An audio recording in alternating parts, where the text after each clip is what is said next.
Welcome back to Daily Reflections. I'm Risto, and joining us are Connor, Corey, and Bianca. Thank you for joining us, as always. What we'd like to do each week is take some readings from Just for Today, as well as Daily Reflections, and just share insights. So the first one is from Just for Today, called Serenity Check. Lack of daily maintenance can show up in many ways. That's from Basic Text, page 91. Ever had a perfect stranger remark about how great the weather was, only to reply, "It stinks"? When this happens, we are probably suffering from a lack of daily maintenance in our program. In recovery, life can get pretty hectic. Maybe those added responsibilities at work have got you hopping. Maybe you haven't been to a meeting in a while. Perhaps you've been too busy to meditate, or haven't been eating regularly or sleeping well. Whatever the reason, your serenity is slipping. When this happens, it is crucial that we take action. We can't afford to let one bad day, complete with a bad attitude, slip into 2 days, 4 days, or a week. Our recovery depends on our daily maintenance program. No matter what is happening in our lives, we can't afford to neglect the principles that have saved our lives. There are many ways to recover our serenity. We can go to a meeting, phone our sponsor, meet another recovering addict for lunch, or try to carry the message to a newcomer. We can pray. We can take a moment to ask ourselves what simple things we haven't been doing. When our attitudes head downhill, we can avert a crash with simple solutions. So just for today, I will examine the maintenance of my daily program of recovery. I have these problems all the time, like I'll get way too busy or I'll take on way too much responsibility and my life kind of gets chaotic around me and I start kind of losing my mind, but I've gotten better at that. Like that used to kind of just be how I ran my life, just kind of pissed off and afraid all the time, and I needed to get away from those feelings, so I got high. And that solution worked for a little while.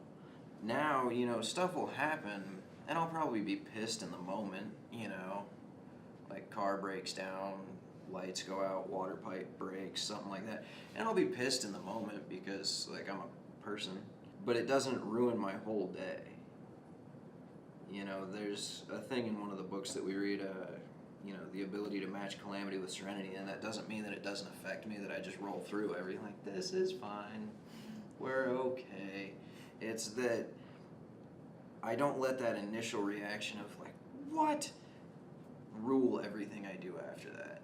I'm able to actually take productive steps to solve the problem rather than spend all my energy on trying to blame this problem on someone. Does that make sense? Yeah, it's a really interesting point because I remember some of the things that we've read. One of my favorite was it a bad day or was it about 5 minutes that you milked out for an entire day?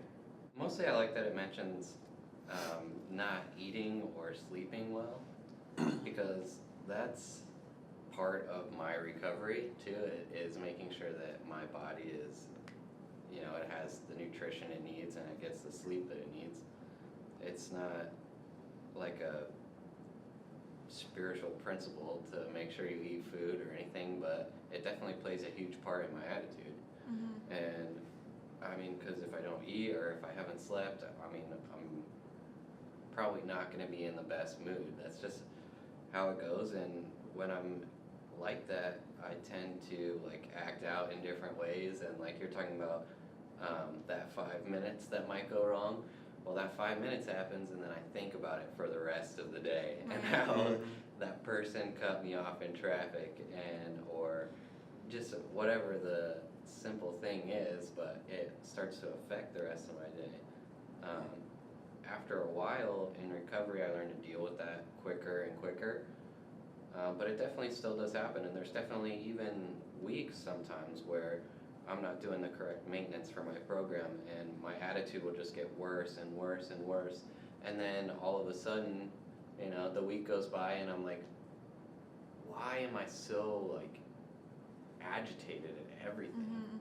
And then I kind of notice it, and then I'm like, okay, I see where I have been failing to maintain my recovery, and I know exactly where to go and who to talk to improve that and get back to the place where I was at. I'm slacking on my program right now.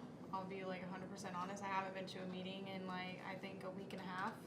And I've still been working with my sponsees, and I've been telling them, make sure you go to meetings, make sure you do this, make sure you do that. And I'm sitting there and I'm being hypocritical just someone who looks up to me in recovery, and it's like totally not okay. I can tell in myself, I get angry really easy, and I just have a bad attitude, and everything, like every little detail of whatever, like my mom, like saying something and it catching me off guard, like it will, for the rest of the night or the rest of the day, I'm going to be upset about it. It's because I haven't been going to meetings, I've still been working with others, I've still been praying, I've still been meditating, but it's like we have these set things that we need to do, and meetings is a part of them, and if I stop going to meetings, I'm going to stop praying, and if I stop praying, I'm going to stop meditating, and then if I stop doing this, and then I'll eventually get high, and that's just not what I want to do in my life. This reading was very helpful, and I need to get back on track and maintain my recovery better. If newcomers could see no joy or fun in our existence, they wouldn't want it. We absolutely insist on enjoying life. We try not to indulge in cynicism over the state of our nations, nor do we carry the world's troubles on our shoulders. That's from Alcoholics Anonymous, page 132. When my house is in order, I find the different parts of my life are more manageable. Stripped from the guilt and remorse that clocked my drinking years, I am free to assume my proper role in the universe. But this condition requires maintenance. Should I stop and ask myself, am I having fun yet?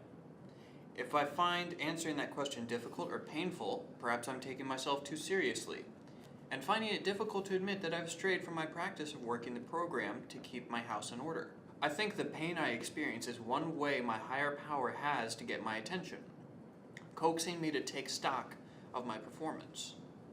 The slight time and effort it takes to work the program, a spot check inventory, for example, or the making of amends, whatever is appropriate, are well worth the effort.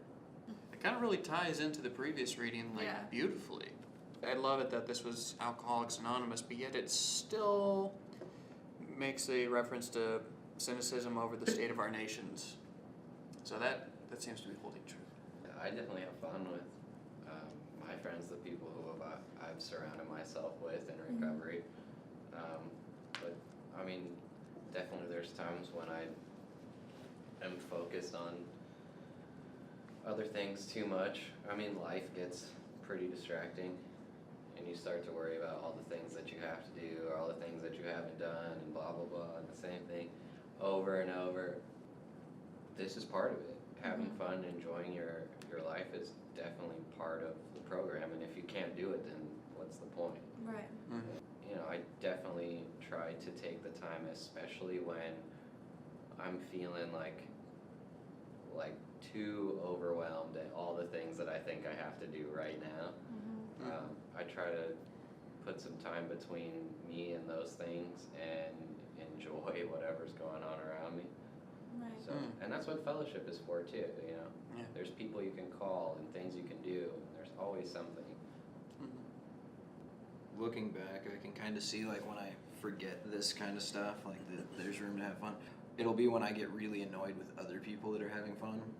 Like there's stuff that we have to be doing, there's stuff we should be doing, and people are screwing around laughing, and that just annoys me, you know? I'm not laughing, I'm just annoyed. It'll be when I feel like that, and that's when I realize I'm taking my life too seriously.